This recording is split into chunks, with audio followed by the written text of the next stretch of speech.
बिस्मिल्लाहिर्रहमानिर्रहीम। अस्सलाम वालेकुम। मैं हूं शहबाज चौधरी और आप देख रहे हैं मेरा यूट्यूब चैनल डेली ट्रेंड्स। नाजरीन, समरी समरी समरी पाकिस्तान की सियासत के अंदर समरी जो थी वो पिछले तकरीबन 4-5 दिन की वजह से, इसी एक समरी की वजह से पाकिस्तानी सियासत के अंदर ठहराव आया हुआ था। पूरा निज़ाम जो था वो जैसे आप कह लें मफलूज होकर रह गया था। बिला आखिर वो समरी पहुंच गई, रात गए। और इससे पहले भी बहुत दफ़ा हंगामा खड़ा किया गया कि समरी पहुंची है नहीं पहुंची। पहले कई हजरात की जानिब से, बहुत सारे हलकों की जानिब से दावा किया गया कि समरी पहुंच गई है। वज़ीर दिफा ने उसकी तरदीद की, वज़ीर इत्तलात ने उसकी तरदीद की। कल रात भी बिला आखिर जब समरी पहुंची तो एक नया हंगामा खड़ा हुआ। वो हंगामा क्या खड़ा हुआ और कैसे उसको टैकल किया गया, किस तरीके से पाकिस्तान मुस्लिम लीग नून ने उसमें हाथ करने की कोशिश की और कौन था जो बर्फ़ पिघलाने के लिए जिसने अहम किरदार अदा किया। उसके बाद एक अहम खबर जो है वो बहुत सारे लोग अभी ये कह रहे हैं कि बहुत सारे सहाफ़ती हज़रात जो है वो दावा कर रहे हैं कि जी नए आर्मी चीफ़ का नाम जो है वो फाइनल हो गया, फैसला हो गया है कौन नया आर्मी चीफ़ आ रहा है। उसके बाद आज जनरल बाजवा साहब जो है वो अलविदाई ख़िताब भी कर रहे हैं। अलविदाई ख़िताब की तैयारियां मुकम्मल कर ली गई हैं। आज उनका आखिरी ख़िताब होगा और वो अलविदाई ख़िताब होगा, तो उसके बारे में बात करेंगे। शहबाज शरीफ साहब का दौरा जो तुर्की का था वो कैंसिल हो गया। अब बहुत सारे हल्के ये भी कह रहे हैं कि अभी कैंसिल नहीं हो सकता है कि कल शहबाज शरीफ साहब तुर्की चले जाएंगे कैबिनेट मीटिंग के बाद। और उसके बाद आज शाम बाकायदा तौर पे इत्तेहादियों की जो मीटिंग है, खासी मीटिंग, और इशाइये पे बुलाया गया है। किस वजह से बुलाया गया और क्या इस वक्त हुकूमत मुश्किलात का शिकार है, आज के वीलॉग में हम ये डिस्कस करेंगे। सबसे पहले बात करते हैं कि समरी की। कल जब वज़ीर आज़म साहब के ऑफ़िस में समरी पहुंची, उससे पहले बहुत सारे हंगामा खड़ा हुआ पाकिस्तानी मीडिया के अंदर। उससे पहले भी अगर कल का दिन देखें, परसों का दिन देखें, तो ख़बरें आई कि जी वज़ीर आज़म ऑफ़िस को समरी अरसाल कर दी गई है। परसों भी ये खबर आई कि वज़ीर आज़म ऑफ़िस को समरी अरसाल कर दी गई है।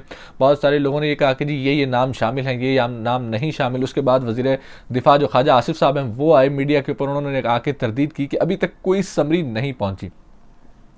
जैसे ही समरी पहुंचेगी तो सब मीडिया को जो है खबर दे दी जाएगी और सबको बता दिया जाएगा। अभी तक फ़िलहाल किसी किस्म की कोई समरी नहीं पहुंची। वज़ीर इत्तलात ने भी तरदीद की।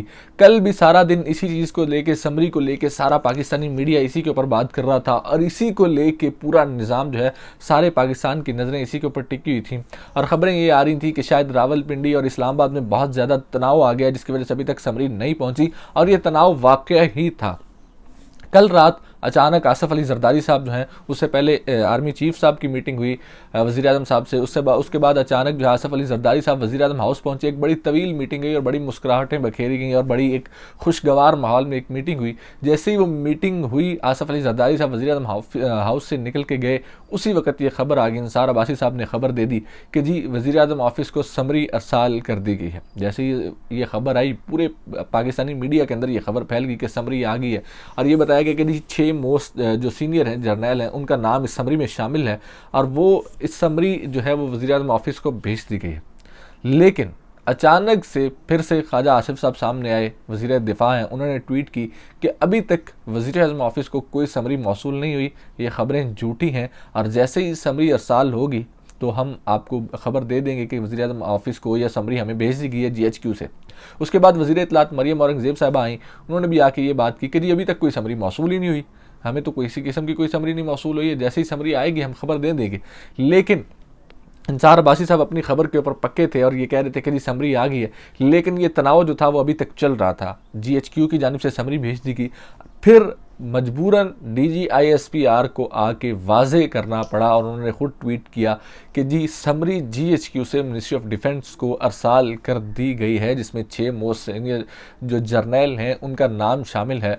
और वो जो समरी है और उनके डोजियर्स सब के मिनिस्ट्री ऑफ डिफेंस को अरसाल कर दिए गए हैं। जैसे ही DGISPR का ट्वीट आता है, उसके बाद वज़ीर दिफा का भी ट्वीट आ जाता है, वज़ीर इत्तलात का भी ट्वीट आ जाता है। अचानक जो है वो पासा पलट जाता है और वज़ीर दिफा भी ये कहते हैं कि जी समरी जो है वो वज़ारत दिफा को मौसूल हो गई है, सुबह वज़ीर आज़म ऑफ़िस को भेज दी जाएगी। वज़ीर आज़म ऑफ़िस को जो समरी है वो सुबह भेजेगी और उसके बाद कैबिनेट मीटिंग होगी और वो डिसाइड करेगी कि नए आर्मी चीफ़ का नाम कौन होगा और कौन नया आर्मी चीफ़ होगा।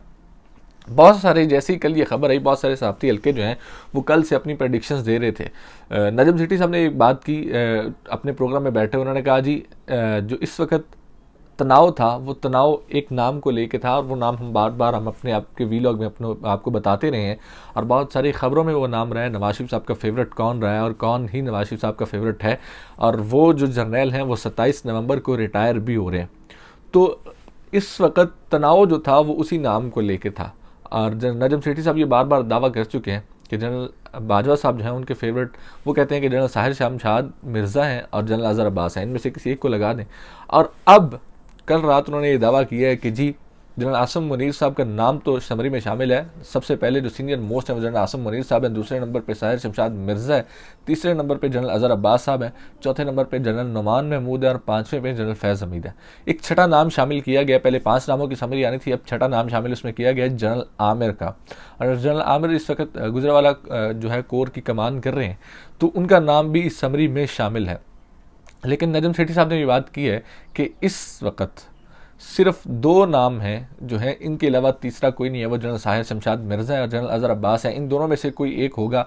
तीसरा नाम जो है वो इस समरी में कोई ऐसा नाम नहीं है जो आर्मी चीफ लग सके। और बहुत सारे हल्के ये भी कह रहे हैं कि जो मोस्ट सीनियर होगा वही लगेगा, किसी को सुपरसीड नहीं किया जा रहा, सब अपनी अपनी ड्यूटीज़ जो है वो पूरी करके आर्मी से फिर ही रिटायर होंगे। ये आपको बताया। इसके बाद आज एक शुहदा के हवाले से एक तकरीब थी, जिसके तकरीब है शाम में, जिसमें जनरल बाजवा साहब जो हैं उससे ख़िताब करेंगे। और जनरल बाजवा साहब का बड़ा अहम ख़िताब हो सकता है ये, क्योंकि बहुत सारी ख़बरें आई। अहमद नूरानी साहब ने एक स्टोरी की, उस हवाले से अंसार अब्बासी साहब ने भी एक कुछ जवाब दिया। उन्होंने कहा जी जनरल बाजवा साहब से हमारी बात हुई, उन्होंने ये बातें की। उन्होंने कहा जी मेरी बेटी और बहू के जो असासे हैं वो जवाबदेह हैं, मैं जवाबदेह नहीं हूँ। और भी बहुत सारी बातें हुई, इस हवाले से भी अहम है। और ये जो जनरल बाजवा साहब का टेन्योर है, बहुत सारी बातें की गई सियासी हवाले से भी और उस हवाले से भी। जनरल बाजवा साहब का आज का अलविदाई ख़िताब होगा, वो देखना होगा कि किस तरीके से कितना वो अहम होता है और क्या जनरल बाजवा साहब उस ख़िताब में बात करते हैं। और वो ख़िताब जो है वो पूरे पाकिस्तान के मीडिया के ऊपर, टेलीविज़न के ऊपर लाइव जो है वो चलाया जाएगा। शहबाज शरीफ साहब ने दौरा प्लान किया हुआ था अपना तुर्की का, और पहले भी, इससे पहले जब जनरल बाजवा साहब को अपॉइंट किया गया था तो तब भी ऐसे ही हुआ था कि नवाज शरीफ साहब ने साइन किया। साइन करने के बाद नवाज शरीफ साहब बैरूनी मुल्क दौरे के ऊपर चले गए और उसके बाद खबर आई अभी भी शहबाज शरीफ साहब ने तुर्की का दौरा प्लान किया हुआ था। लेकिन अब ये हो रहा है कि जी जो है वो शहबाज शरीफ साहब की खबरें ये आ रही हैं कि शहबाज शरीफ साहब ने तुर्की का दौरा कैंसिल कर दिया है। और जितनी भी इत्तेहादी जमातें हैं हुकूमत में मौजूद हैं, उन सब इत्तेहादी जमातों को आज शाम इशाइये के ऊपर मदऊ किया गया वज़ीर-ए-आज़म हाउस में, और एक इशाइया दिया जाएगा।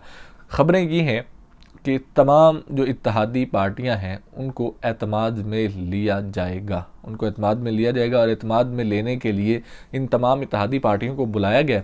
और इसी वजह से शायद जो तनाव है, यही एक अहम रोल है। जो आसिफ अली जरदारी साहब की जो मीटिंग थी कल की वज़ीर-ए-आज़म साहब से, उसके बाद शायद बर्फ़ पिघलना शुरू हुई है और उसके बाद अचानक से समरी भी मूव हुई है और ये सारी चीज़ें हुई हैं। अहम चीज़ वहाँ पे ये है कि आसिफ अली जरदारी साहब का जो कैंडिडेट है वो 6 नंबर पे है। बहुत सारे सहाफ़ती हलकों ने ये दावा किया है कि आसिफ अली जरदारी साहब चाहते हैं कि जनरल आमिर साहब जो हैं वो आर्मी चीफ बने, क्योंकि जनरल आमिर साहब इससे पहले आसिफ अली जरदारी साहब के साथ काम कर चुके हैं। जब आसिफ अली जरदारी साहब सदर थे तो इनके जो प्रिंसिपल जो सेक्रेटरी होते हैं, मिलिट्री सेक्रेटरी, वो जनरल आमिर साहब थे। तो वो ये चाहते हैं कि जनरल आमिर साहब आर्मी चीफ बने। तो कल जो आर्मी चीफ की समरी आई उसमें बाकायदा तौर पे आखिरी टाइम पे एक छठा नाम शामिल किया गया आसिफ अली जरदारी की मीटिंग के बाद, और वो नाम आया। और उसके बाद जो है वो आर्मी चीफ की जो समरी है वो भी आ गई और सब कुछ हो गया। बहुत सारे लोग ये भी कह रहे हैं कि ये सरप्राइज़ होगा। अब देखना ये कि सरप्राइज़ किसके लिए होता है, और जो भी हो पाकिस्तान के लिए बेहतर हो, पाकिस्तानी सियासत के लिए बेहतर हो, पाकिस्तान की मईशत के लिए बेहतर हो और माशरत के लिए बेहतर हो। इसी के साथ मुझे दीजिए इजाज़त और देखते रहिए डेली ट्रेंड्स।